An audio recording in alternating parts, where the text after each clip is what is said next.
It's time for the Douglas Coleman Show. Mr. Smooth and Savvy is joined by guests from all walks of life, from the entertainment industry to authors to political and social commentators, the famous and not so famous, the controversial and the light and fluffy.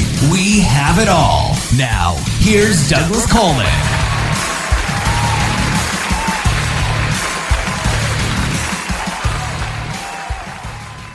Okay, please welcome to the Douglas Coleman Show, Dante Greco. Hey, Dante, how are you? I'm good, Douglas. Thanks for having me on. How's the show going today? Oh, it's going. As always. What are we talking about? There's always something.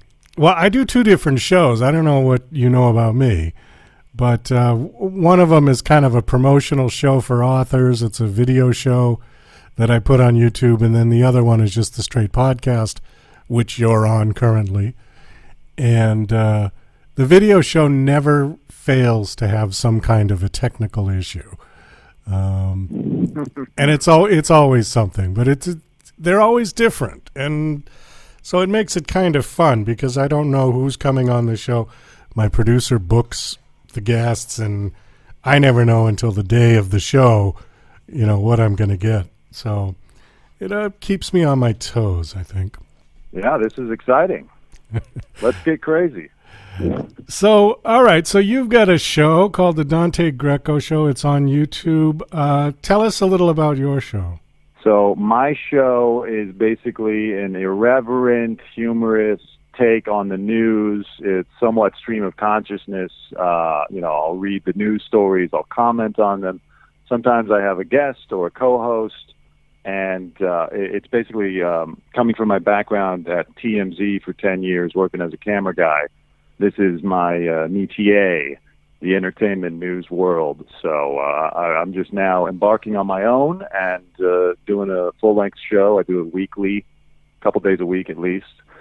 And actually, I'll be doing one right after this show. So, do you have a regular schedule, or do you just do it when you feel like doing it? Well, it's tough. At this point, I can't say that this show is anywhere near profitable. So at times, my schedule is disrupted by my need to go, work other jobs. But I generally try to do a Monday, Wednesday, Friday. But this week, for example, I'm only going to get to do Monday and today, Friday. So, okay. Compare your show to somebody else's that's out there that I might have heard of. Okay. So I've kind of been emulating a little bit of the Robbins News segment that Howard Stern used to do, where I'm looking at stories and I'm just reacting to them in the moment. And, sometimes I'm completely wrong about what I'm talking about, or there's just, it can come off. I try not to come off harsh just to be harsh or anything. I'm just giving my honest reaction to things. So it's a little bit of that. It's a little bit of like the Tim Dillon podcast, which is a big comedy podcast. It's a little bit of like TMZ, where you're just, telling the facts, telling people what's going on. So I try to keep it informative but light and funny, so that people don't feel like it's a bore or it's a drag or I don't know, we shouldn't be talking about this, we shouldn't be laughing about that. I try to keep a lighthearted atmosphere at all times. Okay. Do you have a particular political agenda or slant to it? No. And I've actively tried to avoid that.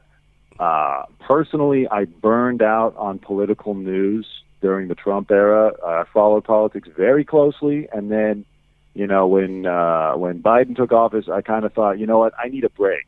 So for the past couple of years, I've been trying to not only give myself a break from ingesting that much political news, but also learning how to divorce my emotions from politics, because, we were all on a roller coaster for the last 6 or 7 years, depending on which side of the aisle you're on, of course.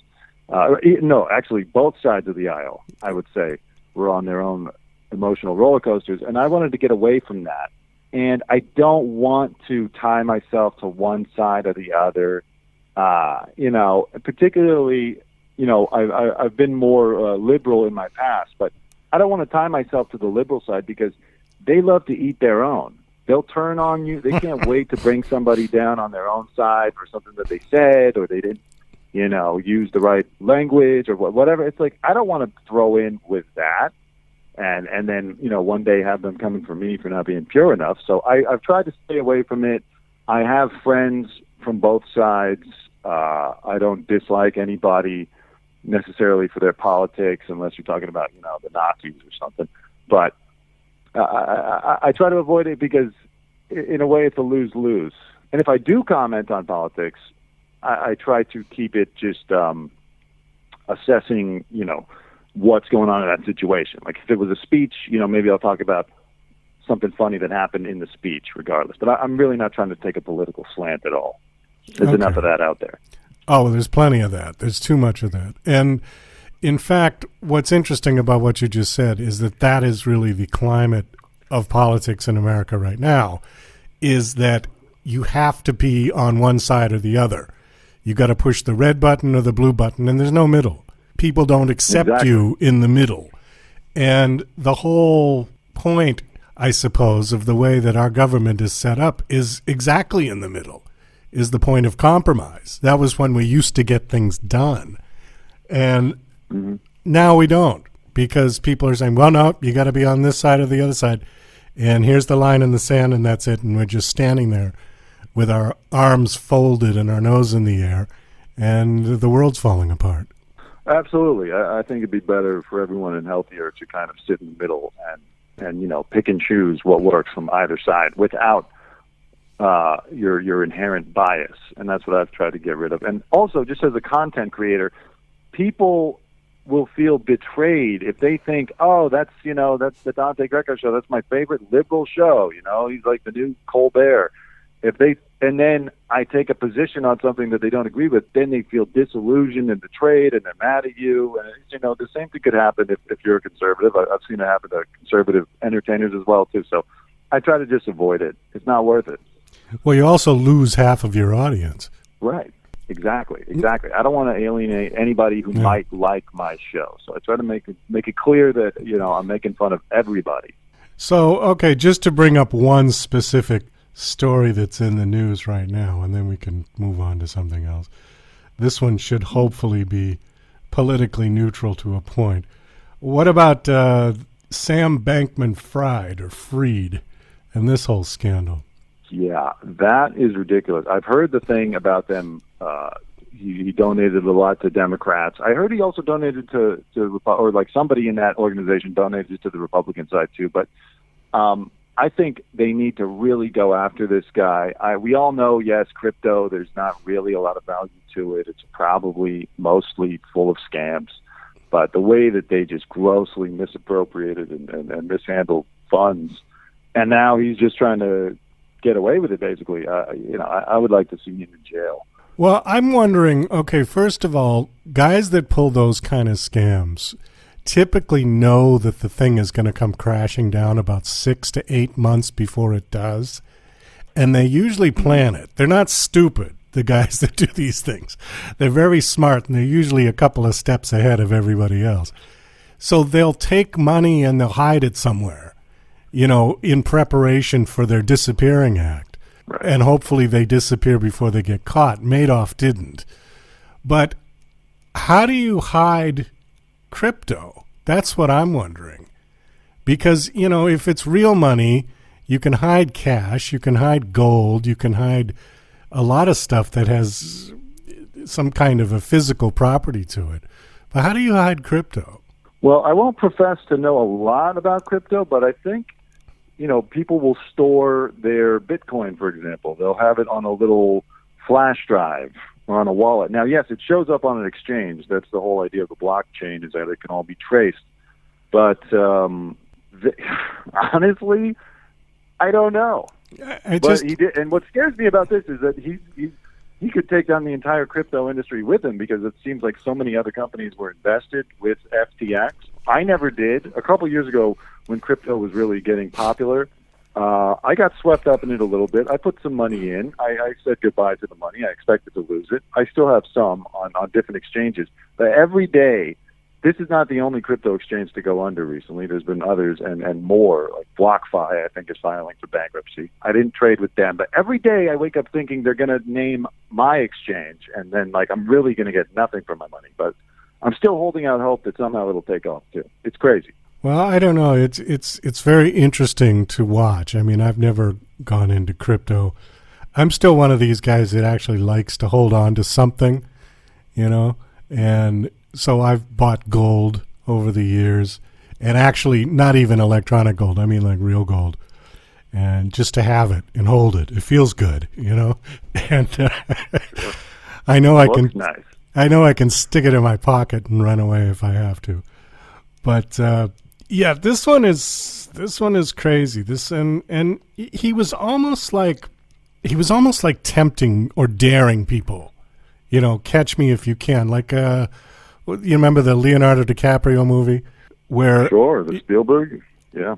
What was his name? Frank Abagnale or something like that? Yes. Right, where he faked being a pilot and was writing bad checks all over the world. This guy, I mean, one thing about Madoff is that he ripped people off for his own personal greed. And I kind of get that. I mean, even though I don't agree with it. You know, people get greedy. They want more and more, so they start stealing more and more and more. This guy was ripping people off and pretending to be some sort of a virtuous angel, giving it all away to various political groups, generally the Democrats, but you're right, he did give to Republicans as well. For what purpose? To gain personal power with these people so he could hobnob with the Clintons? And I mean, I don't get the point. Yeah, I think he just wanted to make, you know, what I realized when I was out walking around in Beverly Hills for years for TMZ, there's a lot of frauds out there. There were plenty of people that I would see, you know, and then a few years later you hear like, oh, that guy was busted in some big fraud. A lot of people just want to make money quickly, but they don't want to. They don't want to put the time in or wait to accumulate the wealth. They want a shortcut, and so they'll engage in the fraud. And also, you bring up a good point, and that's what really drives me crazy about this guy Bankman-Fried. Also, is that he tried to portray this image like he's some generous founder. He's altruistic. He cares about people, and additionally, I hope that this closes the door on respecting that whole like slob CEO look. You know, he's got his wild hair and his shorts and his baggy clothes. Like, it's enough. Those guys are not the gurus that we think they are. It's an act. It's purposely done to, like, you know, so you don't see him coming. But he's as cutthroat as anybody else in business. Oh, well, I agree with you on that look. I mean, there is nothing sexy about this dude. And, yeah. You know, the one thing I will say for him, my producer and I were kind of laughing about this the other day, is that there was some video that's going around with his girlfriend or one of his girlfriends and how she's laughing about, oh, I don't know anything about math. It's out there. It's been on all the networks and everything. But you look at her and go, yeah, okay, they're perfectly paired. Because when you see these guys who have, or maybe in his case had, a lot of money, as hideous as the guy is, they always seem to have the real hot chick because they have all that money and power. But this guy didn't go down that road. So we were thinking, well, he's just way beyond. He's so hideous that no matter how much money he has, no hot chick's going to go near him, you know? Yeah, I agree. I was going to say, I don't think he got that far with it. But and also they had some weird harem down there where, like, they're all in a they were all sleeping with each other. Yeah. Yeah. That's right. Initially, I thought that the guy who attacked Paul Pelosi came from the FTX crew in the Bahamas, but, you know, that was separate from the nudist colony.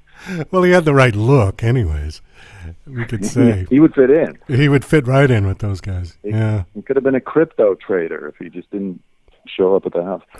There's more to this. This is the tip of the iceberg. Although the money is gone. I'm sure it's always gone. The money back. The money is always gone. Yeah. So I feel bad for the people that he ripped off, but, you know, when you invest in something like that, you should understand the risks before you spend your money. A fool's game sometimes, because it's not investing, it's speculating. And speculating really is only one sort of respectability click above Las Vegas. Okay? It's all it is. Yeah. Except Vegas is a lot more fun. and you can enjoy yourself and just sort of, okay, if I spend a couple grand at the blackjack table and I lose it all, hey, it was great entertainment. You'd pay that much for a pair of good concert tickets. So it just depends on, what makes you crazy. But this, people don't do it for the fun of it. They do it because they're trying to make money, and they've invested their retirement money or their kids' college fund, and it's a shame when you get people like that just don't care.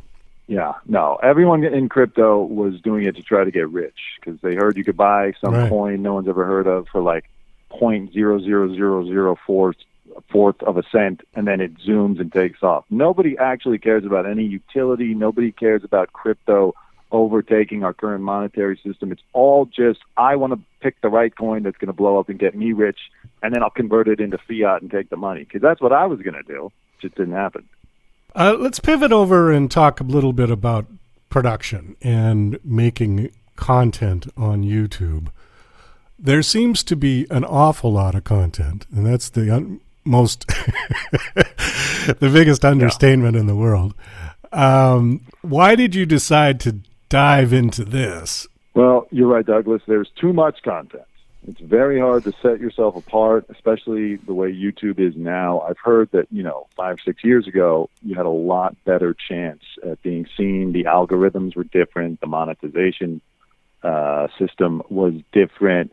I decided to get into it because years ago I tried to work in radio, but it was very hard to find any job that would, sustain you and also allow you to have creative freedom on the air. And so at least with YouTube, if you got a microphone and you got a camera, you can make your own content, you can upload it, and if you resonate with people, you can get some views. I've had some success with certain topics that I cover, no success with other topics that I cover that I thought would do well. I thought people would care about my TMZ stories. Turns out nobody really cares. But they do like it when you talk about something trending. So I've been trying to do that, and I like the self-producing. I like that I don't have anyone standing over my shoulder saying, oh, don't talk about that, or we can't do this. There's none of that. It's the freedom. However, like you said, there's so much content out there, it's very hard to differentiate. And it's kind of, I sit here thinking, man, if I had gotten into this 5 or 6 years ago, I probably would have had a better chance. But I'm doing it anyway because it's what I love to do. Well, that certainly was one of Joe Rogan's claims to fame, was that he got in on the ground floor of podcasting. And he sort of had a built-in audience to start out with. I've noticed that a lot of, not all, but a lot of the really famous, the ones getting millions of views and millions of listens and things, they were famous for something else first. There's not that many podcasters or video shows. What do they call these now? Vlogs? Yeah. Where they started from zero and have now, reached 10 million subscribers. I don't see many. In fact, I see very few. Most of them had something going on first, and they just sort of transferred their followers from one format to another. So with me, I started out on FM radio, and I got sick of just what you were talking about. I got sick of station owners. In fact, I got into 2 very good fights with one was in Detroit and one was in Florida. I won't get into the details, but, I said, screw it. And that was right at the time podcasting was coming up. It was a little past the mark. It was probably 2015 by the time I got off my ass and said, okay, maybe I should do this on my own. 2007-8 would have been a much better time to start, but I was a little late to the party. But the point being is that, you can do it yourself. You can do whatever the hell you want to do. You don't have that built-in audience, though, which you get on terrestrial radio. Now, that's not as important as it was or significant as it was, because I don't know of anybody who listens to FM radio anymore. It's all online. I barely, if my car turns on and it happens to switch to radio first, that's about all the FM radio that I listen to for a week. But it used to be God. iPod takes over, or phone. Yeah, I mean, FM radio used to be God. That used to be it. If you were a musician and you managed to get your song played on an FM radio show, man, you were done. You were great. Yeah. Mm-hmm. But now it's like, who listens to it? So I don't think it has quite the power that it used to have. AM radio, I think, will still be viable in some instances because primarily for news and emergencies. If the electric goes out and you have a battery radio, you can still pick up FM, AM radio. So I think there will always be a sort of a place for it. But FM, I heard that about 8 years ago, Norway got rid of FM altogether. They don't even have FM in Norway anymore. Wow. Was that necessary? Or they couldn't have just left it out there anyway, just in case? Well, maybe there was some sort of geographic reasons why. Because of all the mountains and fjords and the rather sparse population, it probably just wasn't financially viable. They had 3 people listening, and they could only, get the signal over one mountain or something. I'm not quite sure. But apparently most of the people that are out in the rural areas have satellites and use Wi-Fi. So they're not even bothering with FM radio anymore. Yeah, that's the weird thing about podcasts is that it took, I've been aware of what a podcast is since the first iPod came out, basically. But it took so long for it to pop to a point where there was a path to like, oh, okay, so like this is an easy way to upload your episode, and this is how you can monetize it, etc. And guys like Joe Rogan and others who got into the podcasting game early with their own fan bases, they ended up elevating it for everybody else. But now they elevated it and made it so interesting to all the other celebrities or just people of note who decided to get in with their own podcast. It's made it harder, even harder now for like the normal guy to get in. I'm lucky I have just the little bit of TMZ notoriety rubbing off on my channel. That helped me at least get to the level of monetization on YouTube and get some viewers and give myself some credibility. Because if I was just some guy starting out, it would be way tougher. Way tougher. Oh, absolutely. And it's funny, you bring up a good point about how Rogan has sort of made it attractive for a lot of people. I saw recently that Alan Alda has a podcast, and I just shook my head. I was like, why? The guy is 90-some years old. He's had a 5-decade brilliant career as an actor. He's an Oscar winner. He was on MASH, was one of the greatest TV shows ever. And he wants to do a podcast? Come on. Just relax and play with your grandkids. What could he possibly talk about? And you also know he's not going to give you anything super honest or interesting, like stories from his career or anything like that are in any way putting his social reputation in danger. No, it's going to be probably very light and fluffy stuff. I have no idea. I won't listen to it because it'll just piss me off. But I just don't get it, But again, like what you said, I think it reaffirms what you said. That, Rogan has made this thing so it's almost like Bitcoin in a funny sort of way, isn't it? Everybody wants to get in. Fear of missing out is the term in the stock market industry. And I think people have... It's almost like you... go ahead. I'm sorry. I was just going to say, it's almost like you have to have a podcast now if you're an actor or... Yeah, otherwise you're nobody. Got no choice. Yeah, otherwise you're a nobody. You got to have a podcast, no matter what you do. And that's why I started mine. I didn't want to be left out. Unbelievable. I only communicate through my podcast with people. That's the only way you can talk to me. Well, it's almost like that, isn't it? Yeah.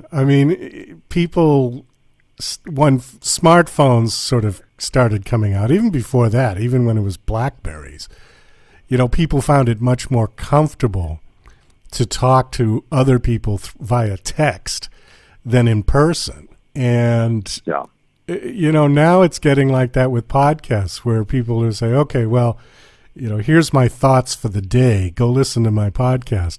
If you call me on the phone, I'm not going to answer.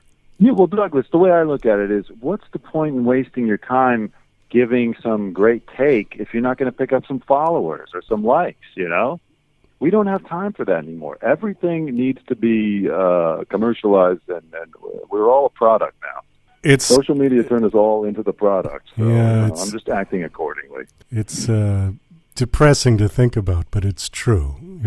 We are all a commodity now. So, anything else? What else you want to talk about? What's going on with you? Where are you? Las Vegas. You're in Las Vegas? Yeah. How is Vegas? Oh, it's good. I love this time of year. Weather's wonderful. It's not 114 degrees. What? I can't believe how badly that local politician botched the murder of his of the reporter. Like, the guy didn't put any effort into hiding or covering up. He drove his own car. He cut up his like whatever clothing that he wore and just like had it in a trash can in his house. I mean, that guy was terrible. Oh, you know what? I lost track of that case. Whatever happened with that? They caught him. They caught him like a week later. Oh, okay. I forget the guy's name, the politician, but he's in jail right now. I know awaiting trial. Yeah, I know the one you mean. Yeah, there's been a couple of weird cases. There was another one a few years ago with some kid ran over some woman and everybody thought they were having an affair. He ran her over in the driveway or shot her in the driveway or something and then ran her over. And then the next day they had video of the funeral and the father was a real trailer trash dude. And he shows up at the funeral with his NASCAR jacket on. Do you remember that? I missed that one, no. And it was like a young kid. I mean, he was like 18 years old, and the woman was, 40-ish, and people thought there was some kind of thing going on. And then there was drugs involved or no drugs, and that one just kind of disappeared off the airwaves after a while too. So our attention span. You sure that one wasn't in Florida? Well, that sounds like a Florida case. Maybe they migrated, but it just shows the attention span of people, and I think all of this content out there is contributing. The more content that's on YouTube, we lose a millisecond of attention span. I really think there's some kind of correlation there. Douglas, I agree completely. I feel way dumber in the last 10 years than I was before that because we offload so much information now. First of all, we're taking in way too much. Second of all, we know that anything is just a Google away, any answer that we need, so you don't have to work so hard to retain it. So I definitely notice that my attention span's shorter. When I'm reading a book, I sometimes search for like a phantom other tab or like try to get out of it into an app.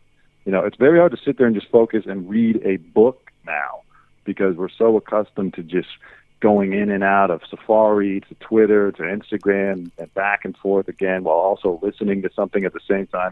It's rewired our brains, I think, in a lot of ways. Oh, I agree. God, remember the days when you would sit down and watch a movie and that would be your entertainment for the night? That's right. That was huge. You go rent a video and then you watch it. Yeah. All right. Well, I'll tell you what. Let's wind this down. Thanks so much for coming on. Do you want to give out a website, or do you want just people to go to YouTube and look for Dante Greco Show? Absolutely. Everybody go to the Douglas Coleman Show, and that's where I'll be. No.